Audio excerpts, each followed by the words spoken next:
नमस्कार दोस्तों, मैं हूँ तुलसी और आज मैं आपको बताऊंगी कि उस रात क्या हुआ था वास्तव में ब्रह्मा कुमारी संस्थान में जब मैं थी उस दौरान।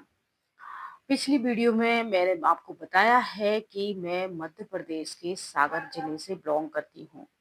सागर जिले के अंतर्गत एक खुरई तहसील आती है, उसी में हमारा घर है और वहीं एक सेंटर हुआ करता था सुभाष वकील के मकान में, जिसका नाम ब्रह्मा कुमारी सेंटर के नाम से है। और वहाँ की जो इंचार्ज बहन थी वो किरण बहन थी, जो प्रॉपर आगरा की रहने वाली हैं।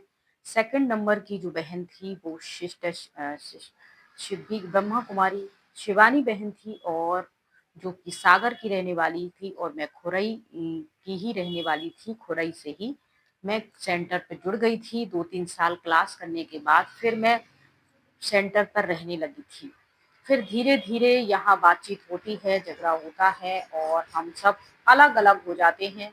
शिवानी का जो सेंटर है वो पठारी में चला जाता है और हमारा नज़दीक 15 किलोमीटर दूर जड़ुआ खीरा। अब इस जड़ुआ खीरा सेंटर में मैं अकेली ही थी।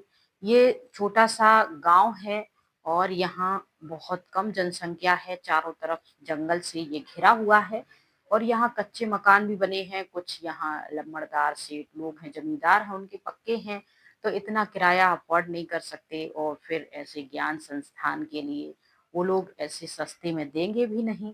दूसरी बात, गांव में तो इतना ज्यादा दान पुण्य नहीं होता है। उनके पास गेहूं चावल होता है तो वही कटोरी करके ले आए, 2-5 रुपए ले आए, भंडारी में डाल दिए।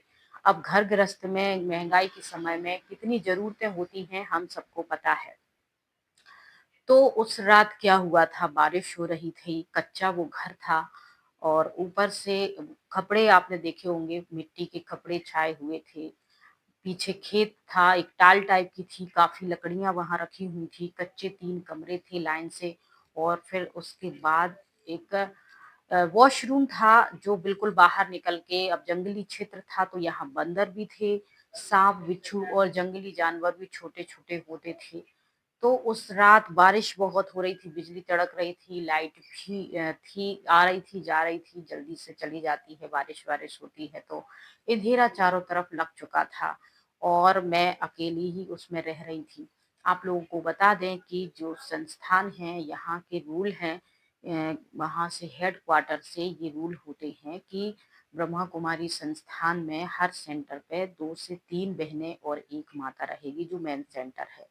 और अगर आप छोटी लड़कियों को गीता पाठशाला के लिए भेज रहे हैं कहीं अलग सेंटर के लिए, तो एक बहन, 2 बहनें और एक माता जो घर गृहस्थी चलाती है, उसको साथ में ऐसे करके 2 या 3 बहनें रहनी चाहिए।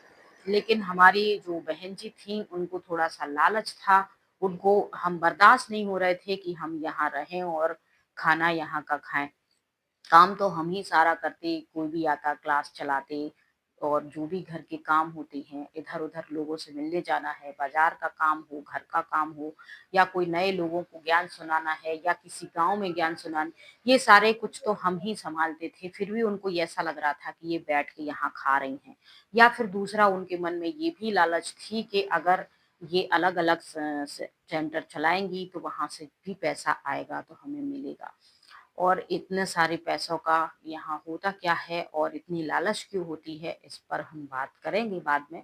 लेकिन आज उस रात क्या हुआ था, अ, उस अकेले घर में, उस पे हम आते हैं, बताते हैं। तो उस रात बारिश हो रही थी और अंदर सांप आ गया था।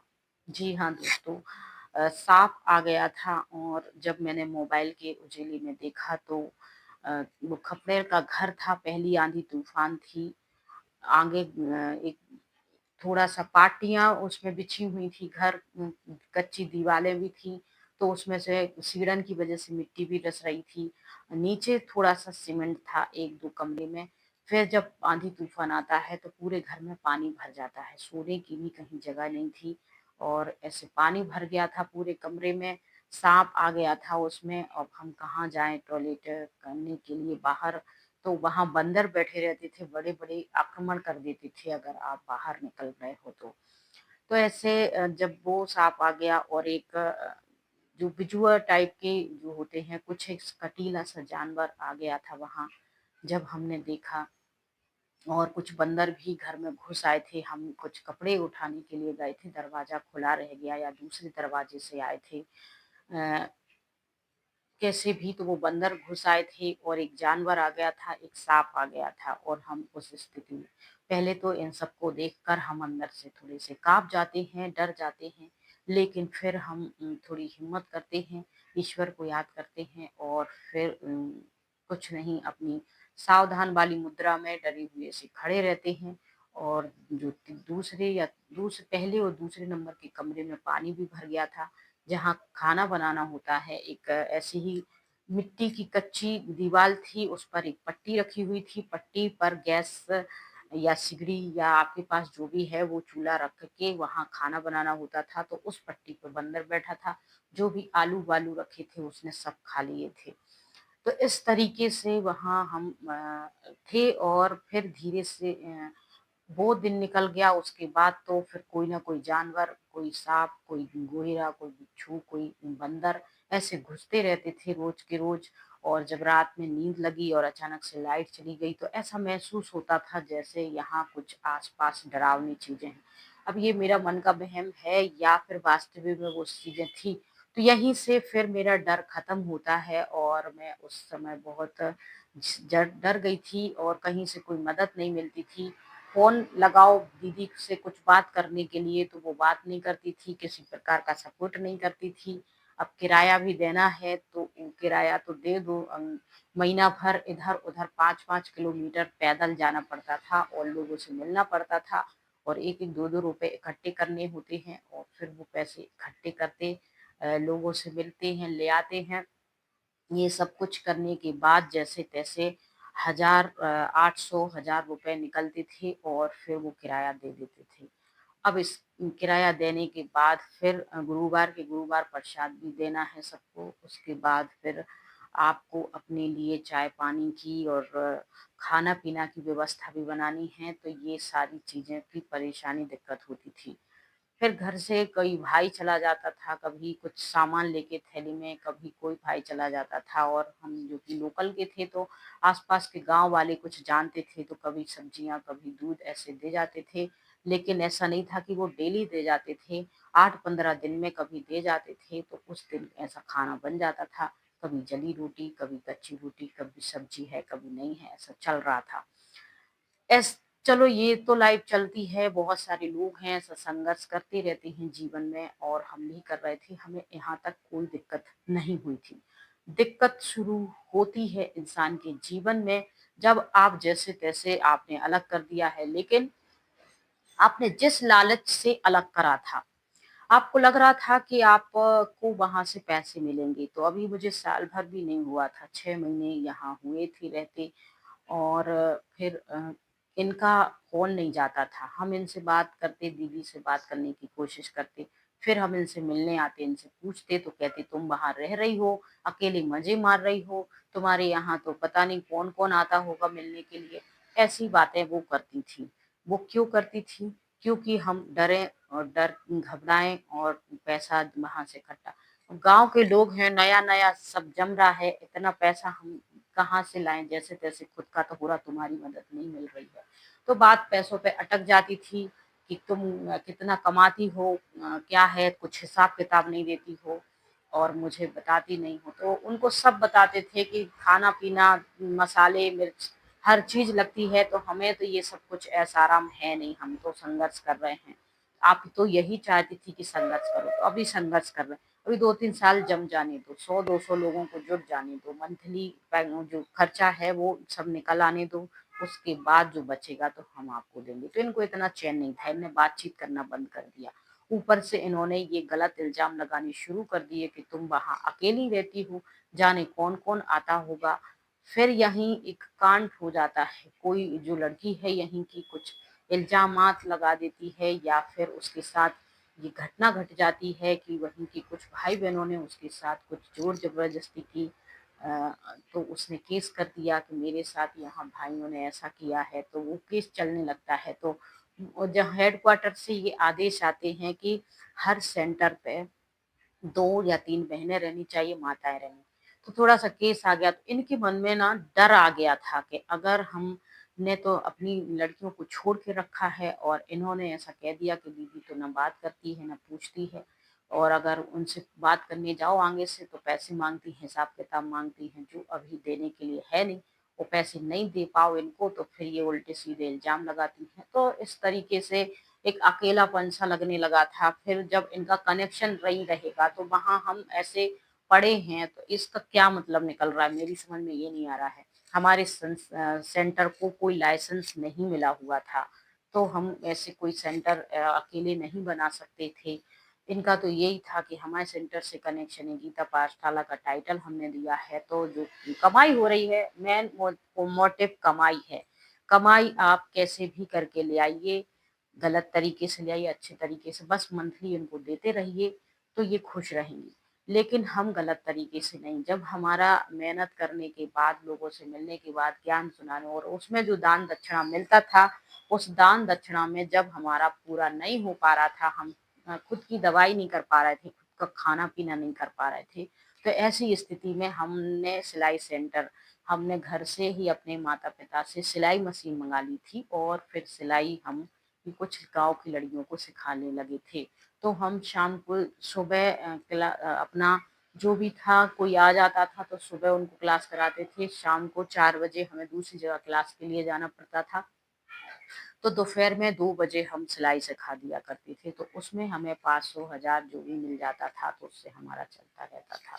तो ये सब कुछ चल रहा था इस तरीके से। तो वहाँ हम रहते-रहते हमारा थोड़ा-सा डर भी खत्म हो गया था, ऐसी परेशानी भी।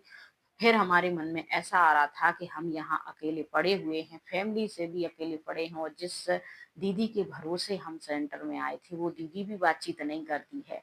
तो इससे अच्छा है कि हम या तो उन्हीं के साथ जाके रहें या फिर यहाँ से छोड़-छाड़ दें, कोई मतलब निकल नहीं रहा है। और इस तरीके से ऊपर से ये हम खुद की बहन होते हुए भी, हमारी इंचार्ज बहन होते हुए भी उल्टे-सीधे गलत-सलत इल्ज़ाम लगा रही हैं, तो ये भी कोई अच्छी बात तो है नहीं। देखो कोई भी है, डायरेक्टली कोई किसी गलत तरीके के इल्ज़ाम लगाता है तो वो बहुत गलत बात होती है। तो ऐसे इल्ज़ामात उन्हीं वो लगाती थी। ये सब कुछ अच्छी बात नहीं थी, और फिर हमने ये सब सोचा कि इस तरीके से यहाँ पड़े रहने से क्या फ़ायदा है। तो हमने कहा दीदी, फिर इनकी तबीयत ख़राब हो रहने लगी सेंटर पे।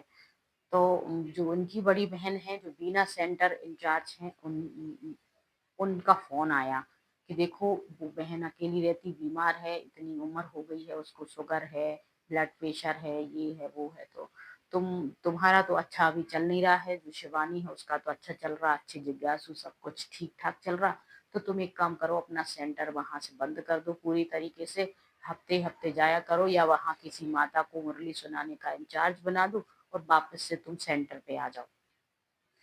तो ऐसे इन्होंने हमें इमोशनली ब्लैकमेल करके सब कुछ बंद करवा दिया। फिर 6 महीने तक वहीं ऐसे ही पड़ा रहा। बार-बार मकान मालिक के फ़ोन आ रहे थे, या तो किराया दो या हटाओ, तो किराया भी हमने 6 महीने का नहीं दिया। उसके बाद फिर सारा सामान भर के दूसरे घर में किसी फालतू से भूसे वाले घर में रखा, तो जो भी सामान था, पेटी थी, खाने बनाने की चीज़ें सब थीं, और तेल वगैरह जो भी इकट्ठा करके रखा था, वो सब कुछ खराब हो चुका था। और हम इनके लिए सेंटर पे आए और इनसे हमें ताने ये मिलते थे कि 2-3 साल बाहर रहने के बाद भी तुम कुछ कर नहीं पाई, कुछ जोड़ नहीं पाई, कुछ पैसा इकट्ठा नहीं कर पाई, और बंद करके वापस से हमारे पास फिर से आ गई। कुछ काम-धाम की नहीं हो, और कुछ ना कुछ चिक-पिक होती रहती थी, जिस वजह से हम थोड़े से डिप्रेस टाइप के हो गए थे। अब हमारा यहाँ ना तो ज्ञान योग में मन लग रहा था, ना किसी चीज़ में। तो हमने सोचा कि चलो अब हम घर जा रहे हैं। तो हमने बहन को फ़ोन करा, बीना इंचार्ज जो इनकी ही बड़ी बहन है, बीना इंचार्ज जो थी, वहाँ उनको फ़ोन करा कि हम घर जा रहे हैं कुछ दिन के लिए। हम फिर कुछ दिन के लिए इनकी परमिशन से घर आते हैं। इसके बाद इनने सब में कहना शुरू कर दिया, वो भाग गई है यहाँ से, उसका कुछ अता-पता नहीं है, और जिस भी उससे संपर्क करेगा वो हमारे सेंटर से डिस्कनेक्ट कर दिया जाएगा, और हमें उनसे कोई लेना-देना नहीं। इस तरीके से जब नेगेटिविटी फैलाने लगे तो हम दोबारा वहाँ सफाई देने के लिए गए नहीं, और हम अलग से ही अपने परिवार की मदद से सेंटर के लिए एक अलग से सेपरेट कमरा बना के अपना सारा सामान उसमें रख के और ये चलाने लगे। फिर आगे की लड़ाई झगड़े तो शुरू हो गए हैं, ये हम बताएंगे आपको नेक्स्ट पार्ट में कि कैसे ये सब कुछ बंद हुआ और फिर शादी की नौबत आ गई थी। अच्छा, आप लोग अपना ध्यान रखिए। जय हिंद, जय भारत। और आप कौन सी बहनें भाई कहाँ से जुड़े हुए हैं और किसी तरह की उनके पास कोई इससे जुड़ी स्टोरी है तो वो हम शेयर करना चाहते हैं हमारे चैनल के माध्यम से, तो हमें मेल कर सकते हैं। जय हिंद, जय भारत।